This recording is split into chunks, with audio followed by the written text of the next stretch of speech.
Unlike anything else on radio today, it's a front row seat for great information with today's leading experts. The Millionaire Maker, Hillary Kramer. All right, Kevin McCullough, very glad to have you with us, and I hope you had a great Thanksgiving weekend. I hope that you enjoyed your family and your time together with friends and understood some things to be thankful for and maybe express that in a variety of ways.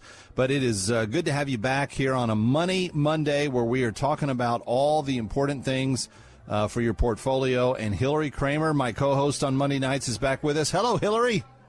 Hello. Hello, Kevin. I'm thrilled to be here. I hope you had a great Thanksgiving. I hope everyone had a Thanksgiving full of gratitude. That's it. That's the secret to life right there. If you can be thankful for the life that you live, then you will have a very good life all the way around. We've got a lot to get to tonight. We're going to talk about stocks that are doing well. We're going to talk about stocks that are local. We're going to talk about stocks that are from different states. We've got a lot to get to. But before the show, we were all in the green room together talking about what we should focus on tonight. And you were saying, guys, I got to talk about Disney. They rehired Bob Iger. Who saw that coming? And what's going on over there? Hillary, what's your take on it?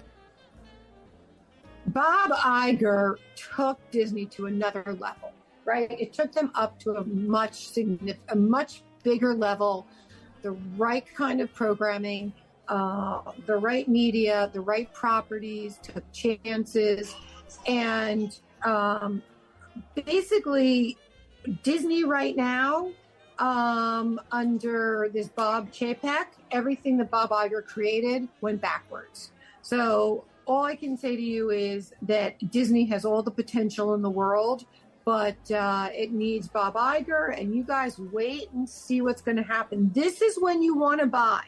I want everyone to be calling us a year from now saying, how did you know? How did you know that this $97 stock would be $250? Strange World for Thanksgiving weekend, and that was the one that came in a little under. It only scored $18 million for the weekend. Oh, but Strange World one. Oh, yeah, that was the animated. Wakanda Forever has actually scored globally $367 million so far, and they did $45 million this weekend. So I think Wakanda Forever is. I think they're okay. I think they're not going anywhere. Okay, everyone, please forgive me on that one. No. So it's fine. That's what it It's was. easy to get mixed up because they had multiple movies in the theaters at the same time. Well, the other thing is I'm saying to myself, Wakanda Forever was not animated, so why are they calling it an animated movie? Okay, so right. Strange World, they spent $180 million and they got $24 million over 5 days, and that doesn't include all of the things that went on it doesn't include the marketing, that doesn't include the goodwill that you have with all your partners. You know, a lot of Disney's business, a lot of Paramount's business is really dependent upon having really good product and having a long lead time in selling to McDonald's Happy Meals. So right. I will tell you that there's a Wakanda Forever Happy Meal. So I'm glad to hear that Wakanda. But there isn't a Strange World Happy Meal, and that's the problem. And I got to tell you, Hillary, I mean, I know that we have very different approaches to investing. You're all data and, you know, what's going on and so forth. My kids are sitting in the living room over the holiday weekend, and we see ads for Strange World, and not a single one of them asked if they could go see it. And I thought, that's telling. Like, it's an animated feature designed for 7 to 10-year-old kids. My 7 and 10-year-old had no interest in seeing it, didn't express any interest, didn't even capture their imagination. So there is a little bit of a disconnect there. Ah, I see. Got it. You know what? You really have the insight into it. Well, you know, the Thanksgiving Day parade, which goes right past my front door, had baby, what's his name? Baby Grogu? Baby Yoda? Baby Yoda. Baby Yoda was so cute. Right after they had the Green Giant. Is Baby Yoda still doing as well as it was? I think so, and that's another Disney property. So when they have the next series out, when the next season out for that, he should do very well. And it's really funny, Hillary. I got to be honest about this. So you know you've got in the parade. You've got like the Bird's Eye Jolly Green Giant. You've got the Pillsbury Doughboy. You've got all of these commercial characters that my kids who have never watched commercial television don't know anything about.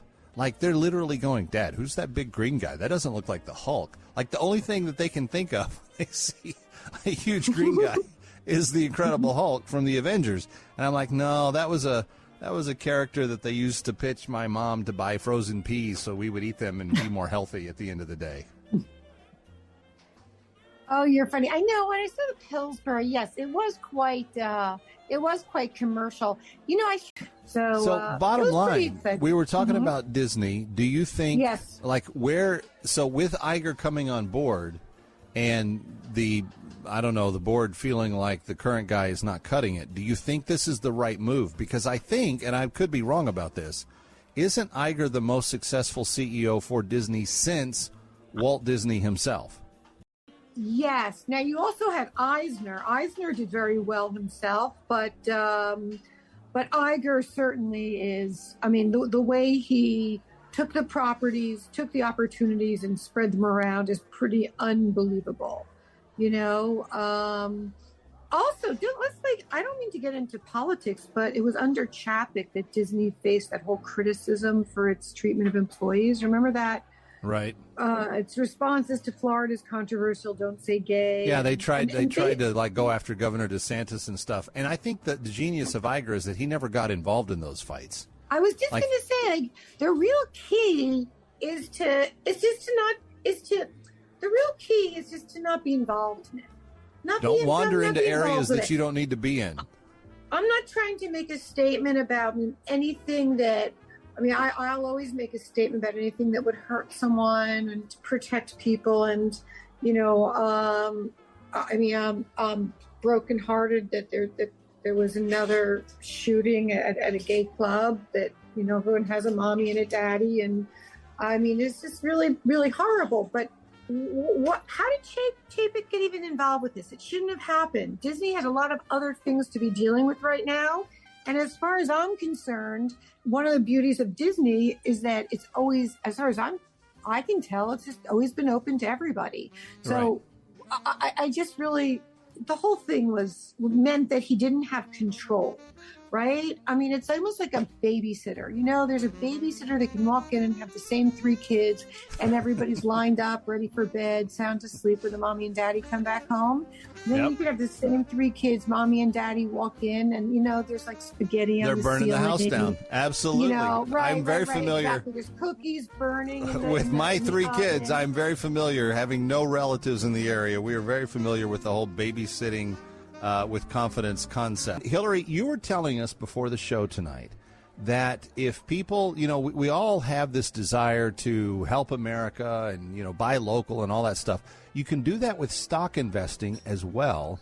Talk to us about stocks that are local, New York tri-state area stocks that are actually making people money. Oh, I'm so excited about this segment, and we should have been doing this so many times before. The companies in Manhattan, and one of the reasons I thought about it was that most of these companies are hiring. If you go into these companies, go inside to, sort of bear yourself down to what we're about, corporation, and then look at human resources, we're hiring, you're going to get a big surprise. Let's start with JP Morgan.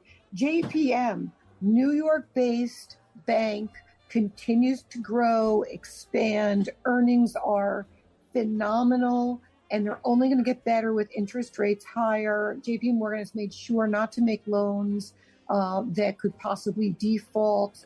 Matter of fact, they took out too much of a cushion. When earnings came around, they had to release a lot of it. They haven't lost money. Another one that's a great company for anyone who wants to invest or look for a job is BlackRock. BlackRock is a money manager, not that old, but manages $10 trillion now. And what I really love about BlackRock is that very open-minded. Doesn't matter what your political interests are. They just want you to be smart. They just want you to be respectful. and be American and make money, and be kind to the investors that are the clients. So BlackRock has just so many divisions. So whether you're quantitative, technical, or just even looking for an administrative assistant kind of position, BlackRock is phenomenal, but buy it. Another one that I have owned, as everyone knows, I only own a handful of stocks, actually less than a handful of stock. One stock that I've had since the year 2000 is Bristol Myers, BMY. I continue to think that BMY one day will come into its own. Hasn't quite yet. It's at $80. I bought it 20 years ago at maybe $22. So I've gotten the dividend each year. 2.73% now. It was about 5% then. In relative terms, I haven't done well. I mean, had I spent that same amount of money, the 1,000 shares that I spent on Bristol Myers, about let's just say $20,000, $17,000 on Apple, yeah, I'd have $1 million right now. But Bristol Myers continues to be in the right areas. When it came to the vaccination, I think everyone remembers Bristol Myers making an announcement and saying, we really tried, we worked on it, but we didn't feel confident enough to go to the next level with the vaccine. If anything, that gave me incredible respect for the company. Because of their honesty and integrity. Yeah, they said, we just don't have it. We're gonna keep working on it. We'll help others.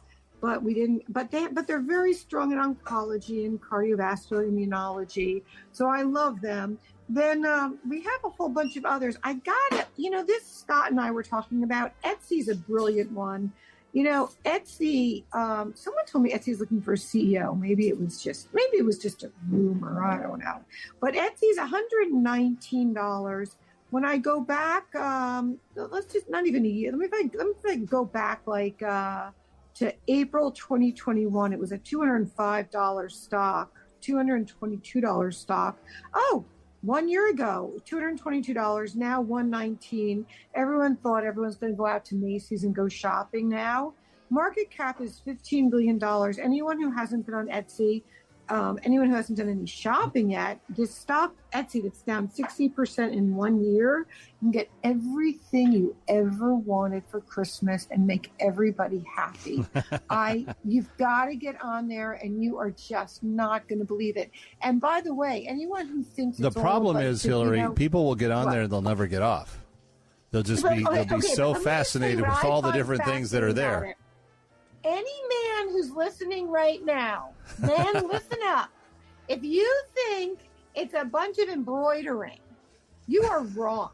That's right. Okay, you are wrong. We just ordered a hunting knife with someone's last name on it. A beautiful knife. They have probably 200 or 300 different kinds of knives that and I'm not talking about steak knives that you can order. You can put,